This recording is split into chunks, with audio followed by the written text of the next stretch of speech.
வணக்கம். இலங்கை செய்திகளுடன் நான் ரோஷன். விரிவான செய்திகளுக்கு முன் தலைப்புச் செய்திகள். யாழ் மாவட்டத்தில் கடவுச்சீட்டு அலுவலகத்தை திறக்க உத்தியோகபூர்வ அனுமதியை வழங்கியுள்ள ஜனாதிபதி அனுரகுமார திசாநாயக்க. யாழ்ப்பாணத்தில் அமைந்துள்ள ஜனாதிபதி மாளிகையை மக்கள் பயன்படுத்தும் விதத்தில் சரியான திட்டங்களை முன்வைக்குமாறு ஜனாதிபதி கோரிக்கை. தையிட்டி விகாரை காணி விவகாரம் குறித்து ஆளுநரின் கருத்தை ஏற்க முடியாது என நாடாளுமன்ற உறுப்பினர் கஜேந்திரகுமார் தெரிவிப்பு. தொற்று மற்றும் தொற்றா நோய்களினால் சுகாதார அமைப்புக்கு பெரும் சுமை ஏற்பட்டு வருவதாக அமைச்சர் நலிந்த ஜாதிச சுட்டிக்காட்டு. தொடர்வது விரிவான செய்திகள். யாழ்ப்பாண மாவட்டத்தில் கடவுச்சீட்டு அலுவலகத்தை திறக்க உத்தியோகபூர்வ அனுமதியை ஜனாதிபதி அனுரகுமார திசாநாயக்க வழங்கியுள்ளார். ஜனாதிபதி அனுரகுமார திசாநாயக்க தலைமையில் நேற்று நடைபெற்ற யாழ்ப்பாண மாவட்ட அபிவிருத்தி குழு கூட்டத்தில் கலந்து கொண்டு உரையாற்றிய ஜனாதிபதி நாடளாவிய ரீதியில் கடந்த 2 வாரங்களாக கடவுச்சீட்டு வழங்கும் நடவடிக்கைகள் தடைப்பட்டிருந்த நிலையில் அவற்றை விரைவில் சீரமைக்கும் நடவடிக்கைகள் மேற்கொள்ளப்படுவதாக தெரிவித்தார்.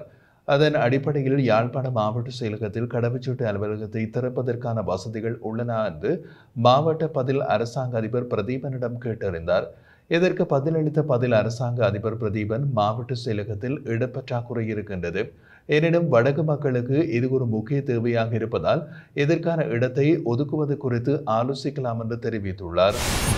யாழ்ப்பாணத்தில் அமைந்துள்ள ஜனாதிபதி மாளிகையை பயன்படுத்தும் சரியான ஒரு திட்டத்தை முன்வையுங்கள் என்றும் அதனை உங்களிடமே ஒப்படைத்து விடுகின்றேன் என்றும் ஜனாதிபதி அனுரகுமார திசாநாயக்க தெரிவித்தார்.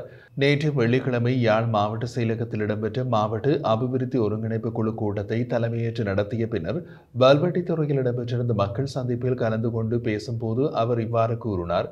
அவர் மேலும் தெரிவிக்கையில், வலிவடக்கில் அமைந்துள்ள ஜனாதிபதி மாளிகை எனக்கு வேண்டாம், மாறாக இதனை இங்குள்ள மக்களுக்கு பயன்படுத்த வேண்டும் என்பது எனது விருப்பம். யாழ் பல்கலைக்கழகம் அல்லது சுற்றுலாத்துறையோ சரியான திட்டம் ஒன்றினை முன்வையுங்கள், அதனை உங்களுக்கு தந்து விடுகிறேன் என்றார்.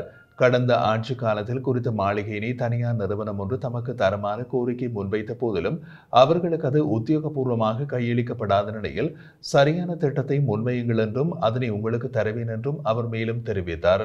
මෙහෙට ජනාධිපති මන්ත්‍රයක් ඕනද? இங்க ஜனாதிபதி மாளிகை ஒன்று தேவையா? මට නම් එපා. தோழருக்கு வேணாமா? ඕගොල්ලන්ට ඕනද? உங்களுக்கு வேணுமா? வேண்டாம். මට එපා. தோழருக்கு வேண்டாமாம் அது. අපි අද දිසාපතිතුමාටත් ආණ්ඩුකාරතුමාටත් කිව්වා ඒකට ගැළපෙන ව්‍යාපෘතියක් හොයලා දෙන්න. අපි ඒකට ජනාධිපති මන්දිරය දෙන්න. இன்று மாவட்ட செயலாளருக்கும் அதே போன்று ஆளுநர் அவர்களுக்கும் கூறினாராம், அந்த மாளிகை தொடர்பாக எதிர்காலத்தில் அதை எப்படி பராமரிப்பதற்கான உரிய திட்டம் ஒன்று அமையுங்கள், அதற்கு ஆதரவு அளிக்கிறோம் என்று. හොඳද? நல்லமா? ඒක යුනිවර්සිටි එකක් දාන්න හොඳයි නම් අපි ඒක කරමු. அதுல பல்கலைக்கழகம் ஒன்று போட வேணுமா இருந்தா அதுக்கு சப்போர்ட் பண்றோம். සංස්කෘතික මධ්‍යස්ථානයක් දාන්න ඕන නම් ඒක කරමු. கலாச்சார ஒரு மண்டபமாக அமைக்க வேண்டும் என்றால் அதற்கு ஆதரவு தெரிவிக்கிறோம். හොඳයිනේ. நல்லமா? சட்டவிரோதமான முறையில் கட்டப்பட்ட தையிட்டி விகாரை காணிக்கு பதிலாக பாதிக்கப்பட்ட மக்களுக்கு மாற்றுக் காணி வழங்குவதை ஏற்க முடியாது என பாராளுமன்ற உறுப்பினர் கஜேந்திரகுமார் பொன்னம்பலம் தெரிவித்தார். ஜனாதிபதி அனுரகுமார திசாநாயக்க தலைமையில் யாழ் மாவட்ட செயலகத்தில் இடம்பெற்றிருந்த மாவட்ட அபிவிருத்தி ஒருங்கிணைப்பு குழு கலந்துரையாடலின் போது அவர் இவ்வாறு தெரிவித்தார். தையிட்டி விகாரை தொடர்பான விடயம் பேசப்பட்ட போது தமிழ் தேசிய மக்கள் முன்னணியின் தலைவரும் பாராளுமன்ற உறுப்பினருமான கஜேந்திரகுமார் பொன்னம்பலம், தமிழ் சிங்கள மக்களின் இன ஒற்றுமையை இந்த அரசாங்கம் எடுத்துக்காட்ட விரும்பினால் ஆரம்ப புள்ளியாக தனியார் மக்களுடைய காணிகளில் அடாத்தாக கட்டப்பட்ட தையிட்டி சட்டவிரோத விகாரையை அகற்ற வேண்டும். இந்த விவகாரம் தொடர்பாக பிரதேச செயலாளர் சம்பந்தப்பட்ட அமைச்சுக்களுக்கு விவரம் வழங்கியுள்ளார். தற்போது மாற்றமொன்று ஆட்சிக்கு வந்த நீங்கள் தமிழ் சிங்கள உறவை இனவாதம் இல்லாமல் நோக்குகிறீர்கள் என்றால் சட்டவிரோதமாக கட்டப்பட்ட விகாரையை அகற்றுங்கள் என்றார். இதன்போது கருத்து தெரிவித்த ஜனாதிபதி அது தொடர்பாக ஆராய்வோம் என்று கூறிய நிலையில் வடமாகாண ஆளுநர் நாகலிங்கம் வேதநாயகன் குறித்த விகாரை அமைந்துள்ள காணியை சொந்தக்காரர்களுடன் கலந்துரையாடி வருகின்றோம், அவர்களுக்கு மாற்று காணியை வழங்குவதற்கு சம்மதம் தெரிவித்துள்ள நிலையில் அது தொடர்பாக எடுக்கப்பட வேண்டிய நடவடிக்கைகள் தொடர்பில் ஆராய்ந்து வருகின்றோம் என்றார். இதன்போது குறுக்கிட்ட கஜேந்திரகுமார் பொன்னம்பலம், வேண்டுமென்றே மக்கள் காணிகளில் விகாரையை கட்டிவிட்டு மாற்று காணியை வழங்குவதாக கூறுவதை ஏற்க முடியாது, மக்களும் அதனை எதிர்பார்க்கவில்லை, இந்த நிலையில் ஆளுநரின் கருத்தை ஏற்க முடியாது என்றார். ஜனாதிபதி அவர்களே, 6 ஏக்கர் காணி தனியார்ட காணி, தையட்டியில தனியார்ட காணி பறிக்கப்பட்டு சட்டவிரோதமாக அதை அக்விசிஷன் செய்யாமல் பறிக்கப்பட்டு ஒரு விஹாரை கட்டியிருக்கு. உண்மையிலே தையட்டியில விஹாரை கட்டுறதுக்குரிய காணி அங்க இருக்கு, விஹாரைக்குரிய காணி இருக்கு. அந்த காணியில கட்டாமல் வந்து தனியார்ட காணியை வந்து பறிச்சு அந்த அந்த விடயம் எங்களுக்கு தெரிய வர நாங்கள் இந்த டிசிசி கூட்டத்தில் வந்து அந்த அந்த கல்லு நாட்டின 2வது நாள் தெல்லிப்பள்ளியிலையும் வந்து அதுக்கு பிறகு இந்த டிஸ்ட்ரிக்ட் லெவல்லையும் வந்து நாங்கள் தீர்மானம் எடுத்தது அது செய்யக்கூடாது. அப்படி இருக்கவும் வந்து 2 வருஷத்துக்குள்ள வந்து அது கட்டி இருக்கு. அப்ப இது வந்து இப்ப நாங்க தையட்டியில வந்து இருக்க விஹாரைக்குரிய காணியில வந்து கட்டுறதை வந்து நாங்கள் எந்த ஒரு இடத்துல வந்து வேண்டாம்னு சொல்லவே இல்லை. அப்ப இது தேவையில்லாத ஒரு அநியாயம். அப்ப இந்த விஷயத்துல வந்து நாங்கள் ஒரு மாற்றத்தை ஏற்படுத்தாட்டி வந்து நான் நினைக்கிறேன் அது ஒரு பிள்ளையான ஒரு இதைத்தான் கொடுக்கும். இப்ப ஒரு வீடு வந்து அனுமதி இல்லாமல் கட்டப்பட்டா வந்து வீடை எடுக்க சொல்லிதான் எங்களுக்கு லோக்கல் கவர்மெண்ட் சொல்றாங்க. நான் வந்து ஒரு மதில கட்டினாலே வந்து லோக்கல் கவர்மெண்ட் பெறுது வந்து நீங்கள் எப்படி கட்டுறீங்கன்னு சொல்லி போட்டு அதை இடிக்கணும்னு சொல்லுறாங்க. ஆனால் இது சொல்லப்பட்டு மேல்மட்டத்தில் வந்து முடிவெடுக்கப்பட்டு ஏகமனதாக வந்து டிசிசியில வந்து கூட்டம் செய்து ஏகமனதாக வந்து முடிவெடுக்கப்பட்டதுக்கு பிறகும் வந்து இது கட்டப்பட்டு இருக்குது. அது நான் நினைக்கிறேன் வந்து ஒரு மிகவும் தவறான ஒரு முன்னுதாரணம்.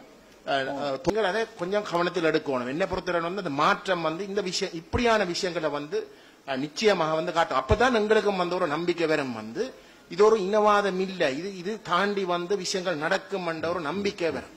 அதை நீங்க கட்டாயம் கவனத்தில் எடுக்கணும் என்று நான் தாழ்மையாக வந்து கேட்டுக்கொள்ள விரும்புகிறேன். ஜனாதிபதி அவர்களே, நாங்கள் இந்த விஹார சம்பந்தமாக நான் அந்த மக்களோட கூப்பிட்டு கதைத்தேன். அந்த மக்களோட கூப்பிட்டு கதைத்து அவர்கள் இப்பொழுது முடிவுக்கு வந்திருக்கார்கள். அந்த விஹார இருக்கிற காணி விஹாரை கண்டு ஒதுக்கப்பட்ட ஏற்கனவே ஒதுக்கப்பட்ட காணியை இந்த விஹாரைக்கு இப்ப கட்டி இருக்கிற அந்த காணிக்கு பதிலாக அதை தந்தால் தாங்கள் ஏற்றுக்கொள்வதாக அவர்கள் கூறுகிறார்கள். அவை நாங்கள் ஏதோ ஒரு முறையிலே ஒரு தீர்த்து விட்டால் சுகமாக இருக்கு. அது தவறு. அதுக்கு அழிக்க ஆளுநர் அது தவறு. நாங்கள் அந்த மக்களோட வந்து தொடர்ந்து வந்து தொடர்பில் இருக்கிறோம் வந்து அது அப்படி அல்ல. எங்களுக்கு அப்படி இந்த ஒரு இடத்துல வந்து சொல்ல இல்லை. நீங்கள் அதை இன்னும் கொஞ்சம் ஆழமாக வந்து அவங்களோட கலந்துரையாடணும். நாங்களும் வந்து அந்த இடத்துல வந்து இருக்கிறது. நாட்டில் தொற்றக்கூடிய மற்றும் தொற்றா நோய்களினால் சுகாதார அமைப்புக்கு பெரும் சுமை ஏற்பட்டு வருவதாக அமைச்சர் டாக்டர் நலிந்த ஜாதிச தெரிவித்தார். இலங்கை போஷாக்கு சங்கத்தின் 2025ஆம் ஆண்டுக்கான வருடாந்த விஞ்ஞான ஆய்வு அமர்வில் கலந்து கொண்டு உரையாற்றும் போது இதனை தெரிவித்த அமைச்சர் இந்த நோய்களுக்கான சிகிச்சை சேவையை வழங்குவதற்கு மட்டுமல்லாமல் அவற்றை தடுக்கும் மற்றும் கட்டுப்படுத்தும் நடவடிக்கைகளுக்கு முன்னுரிமை அளிக்க வேண்டும் என்று குறிப்பிட்டுள்ளார். மேலும் அவர் தனது உரையில் நோய்களை தடுக்கும் முறைகள் பற்றிய அடிப்படை விழிப்புணர்வை மக்களிடம் ஏற்படுத்துவது முக்கியமானது என்பதுடன் நோய்களை தடுக்க தேவையான நடவடிக்கைகளை முன்னெடுப்பது முக்கியமானதாகும். இதில் இலங்கை ஊட்டச்சத்து சங்கம் முக்கிய பாத்திரத்தை வகிக்கின்றது. ஊட்டச்சத்தை மேம்படுத்தி மக்களின் உடல் செயல்பாட்டை அதிகரிக்க செய்யும் வாய்ப்புகளை உருவாக்குவதோடு இது தனிநபர்களின் ஆரோக்கியத்தை மேம்படுத்தவும் சுகாதார அமைப்பின் தேவையற்ற செலவுகளை குறைக்கவும் உதவும். இந்த நிலையில் இந்த இலக்குகளை அடைவதற்கு மருத்துவ வல்லுநர்கள், ஊட்டச்சத்து நிபுணர்கள் மற்றும் பிற சமூக பிரிவுகளின் பங்களிப்பு அவசியமாகும் என்றும் தெரிவித்துள்ளார். வாகன இறக்குமதி மீதான தற்காலிக தடை இன்று முதல் தளர்த்தப்படுவதாக அறிவிக்கப்பட்டுள்ளது. அதன்படி ஒவ்வொரு வாகனத்திற்கும் பொருந்தும் வகையில் இன்று முதல் அமுல்படுத்தப்படுவதாக தெரிவித்து அதற்கான அதிகாரப்பூர்வ வர்த்தமானி அறிவித்தல் ஜனாதிபதி அனுரகுமார திசாநாயக்கவின் கையொப்பத்துடன் நேற்று வெளியிடப்பட்டது. இந்த தீர்மானத்தின்படி பயணிகள் மற்றும் வணிக பயன்பாட்டு வாகனங்கள், பொருட்கள், போக்குவரத்து வாகனங்கள், தனியார் வாகனங்கள், முச்சக்கர வண்டிகள், உந்துருளிகள் மற்றும் மிதிவண்டிகள் ஆகியவற்றை இறக்குமதி செய்ய அனுமதி வழங்கப்பட்டுள்ளது. மோட்டார் வாகன போக்குவரத்து திணைக்களத்தில் பதிவு செய்யப்பட்ட இறக்குமதியாளர்கள் அரச விதிகளுக்குட்பட்டு தேவையான வாகனங்களை இறக்குமதி செய்யலாம். இறக்குமதி செய்யப்பட்ட வாகனங்கள் 90 நாட்களுக்குள் பதிவு செய்யப்படாவிட்டால் 3% தாமத கட்டணம் விதிக்கப்படும்.